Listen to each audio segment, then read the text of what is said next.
సంతోషం. చిత్తూరు జోగేశ్వర గారు, వేదిక మీద ఉన్నటువంటి పెద్దలు, పిల్లలు, ఇచ్చేసినటువంటి గ్రామ సోదరి సోదరులు వాళ్ళకందరికీ కూడా నమస్కారం. నేను ఈ మధ్యకాలంలో డాస్ మీద ఎక్కి మాట్లాడటం అనేటటువంటిది మానేసినటువంటి వ్యక్తిని.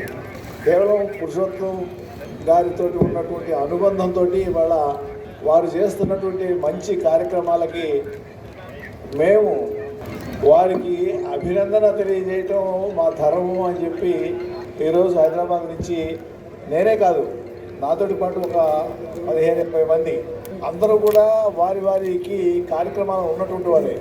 వారు వ్యాపారవేత్తలు కావచ్చు, సినీ నిర్మాతలు కావచ్చు, లేకపోతే ఇంకా వివిధ కార్యక్రమాల్లో వాళ్ళకి చాలా ప్రాముఖ్యత ఉన్నటువంటి వ్యక్తులు కావచ్చు. అందరూ కూడా ఇవాళ హైదరాబాద్ నుంచి ఇక్కడికి, అదేంటంటే మాకు పురుషోత్తం గారికి ఉన్నటువంటి అనుబంధం. ఇంకొక విచిత్రం ఏంటంటే ఈ వచ్చినటువంటి వాళ్ళందరికీ కూడా పురుషోత్తమరావు గారే కాదు, పురుషోత్తం గారి అబ్బాయి వాసు కూడా 2 జనరేషన్స్. ఇది ఉంది నాకు. వాసు కూడా అందరికీ పరిచయం ఉన్నటువంటి వ్యక్తి, అలానే పురుషోత్తం గారు అందరికీ పరిచయం ఉన్నటువంటి వ్యక్తి. మాకందరికీ తలలో నాలుకగా ఉండి రోజు మమ్మల్ని ఆడిస్తూ అలరుస్తూ మమ్మల్ని అనేక విధాలుగా వారికి ఎన్ని ఇబ్బందులున్నా అనారోగ్యంతో ఉన్నటువంటి సందర్భంలో కూడా మమ్మల్ని ఉత్తేజపరుస్తూ మాతోటి కాలం గడుపుతూ హైదరాబాద్లో మేమంతా కూడా కలిసిమెలిసి ఉంటాం.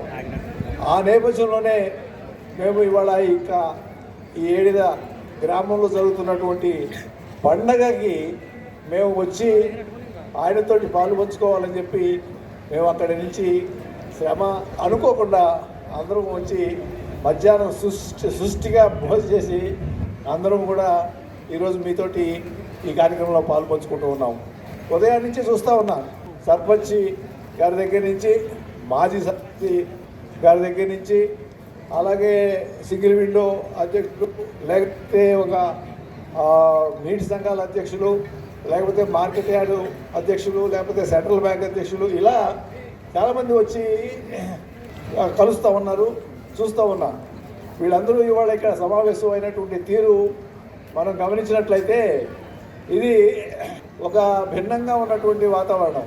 సామాన్యంగా ఈ మధ్యకాలంలో ఏదైనా సమావేశాలు జరుగుతూ ఉంటే ఆ సభల్లో జరిగేటటువంటిది ఏంటంటే ఇంకొక పార్టీ వాళ్ళు తిట్టుకోవటం, అదే కార్యక్రమంగా టీవీల్లోనూ లేకపోతే కనపడటం ఇటువంటివి. కానీ దానికి భిన్నంగా అందరం కూడా ఒక మంచి కార్యక్రమంలో పాల్గొంటున్నాము అనేటటువంటి ఉద్దేశంతో మేము ముందుకు ఉన్నాము.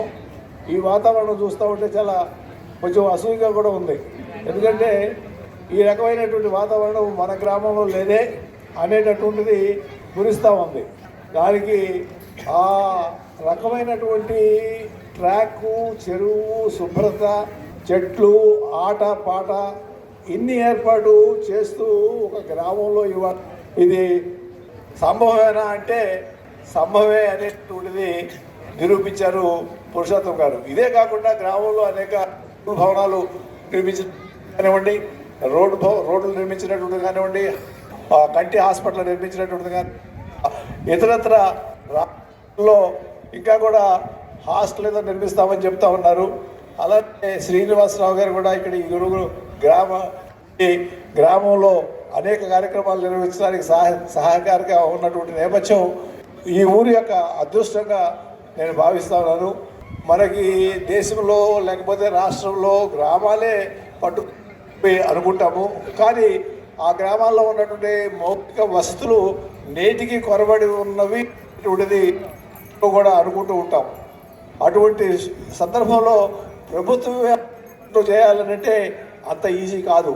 నాకు సుదీర్ఘమైనటువంటి కాలంలో గ్రామానికి ఎన్ని చేసినా కూడా ఇంకా మౌలికమైనటువంటివి ఇందాక చెప్పారే, వివాహం చేసుకోవడానికి ఒక చిన్న ఏర్పాటు కనుక ఉంటే ఎంత సౌలభ్యంగా ఉంటుంది.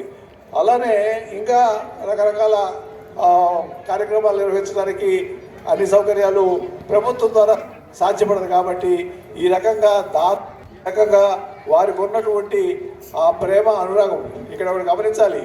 ఏదో మనం డబ్బు పెట్టాము ఇక్కడ పేరు తెచ్చుకోవటానికో లేకపోతే ఇంకో రకంగానో ఈ డబ్బు ఖర్చు పెడుతున్నాము అనేటటువంటిది కాదు. ఇక్కడ నేను చూసింది ఏంటంటే పురుషోత్తం గారిలో ఒక ప్రేమ, అనురాగం. ఇది నా ఊరు, నేను కార్యక్రమము మా కోసమో లేకపోతే ప్రజల కోసం కాదు, ఒక తృప్తి కోసం తృప్తి చేసినటువంటి ఒక కార్యక్రమంగా నేను భావిస్తాను. ఒక తృప్తి తోటి కూడినటువంటి ఈ కార్యక్రమానికి ఆయన అంకురార్పణ చేస్తూ ఇది నిరంతరం కొనసాగిస్తానని చెప్పి వాసు వారి కుమారుడైనటువంటి వాసు ఈరోజు మీ అందరికీ ముందు చెప్పినటువంటి నేపథ్యంలో వారు ఆ కార్యక్రమాన్ని నిర్విఘ్నంగా కొనసాగించాలని చెప్పి భగవంతుడు వారికి ఆ యొక్క శక్తి సామర్థ్యాలు ప్రసాదించాలని చెప్పి మనస్ఫూర్తిగా కోరుకుంటూ ఈ కార్యక్రమానికి నన్ను ఆహ్వానించి అనుకోకుండా మాట్లాడించినందుకు మీ అందరికీ ధన్యవాదాలు తెలియజేస్తూ తీసుకుంటారు. జై హింద్.